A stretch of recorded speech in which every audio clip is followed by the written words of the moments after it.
ಹೆತ್ತ ತಾಯಂತೆ ನೋಡುವಳು ನೋವೆಲ್ಲ ನೀಗುವಳು ನೋಡು.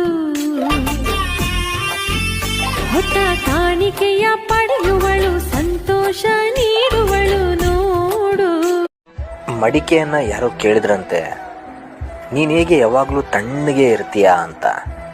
ಆಗ ಮಡಿಕೆ ಉತ್ತರ ಹೇಳಿದಂತೆ, ನಾನು ಮಣ್ಣಿನಿಂದ ಬಂದವನು, ಪುನಃ ಮಣ್ಣಿಗೆ ಸೇರುವವನು. ಈ ನಡುವೆ ಯಾಕೆ ಈ ಗರ್ವ ಸಿಟ್ಟು ಎಂದು. ಮಡಿಕೆಯಂತೆ ನಮ್ಮ ಬದುಕು ಕೂಡ ಅಂತ ಯಾವತ್ತೂ ಮರಿಬಾರ್ದಷ್ಟೇ.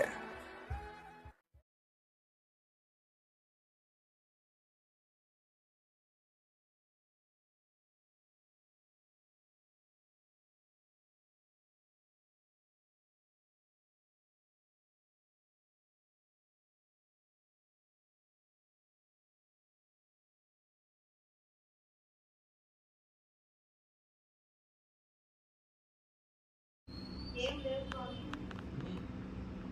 ఏం లేవు కానీ ఇది ఒక్కటే స్వామి. మళ్ళీ ఆరోగ్యంగా ఇంట్లో అందరం ఫ్యామిలీ అంతా బాగా సంతోషంగా ఉన్నాం. కానీ ఈ డబ్బు దగ్గరకు వచ్చే పాటికి ఇంక ఎంత దూరం వెళ్తుందంటే అంత దూరం వెళ్తే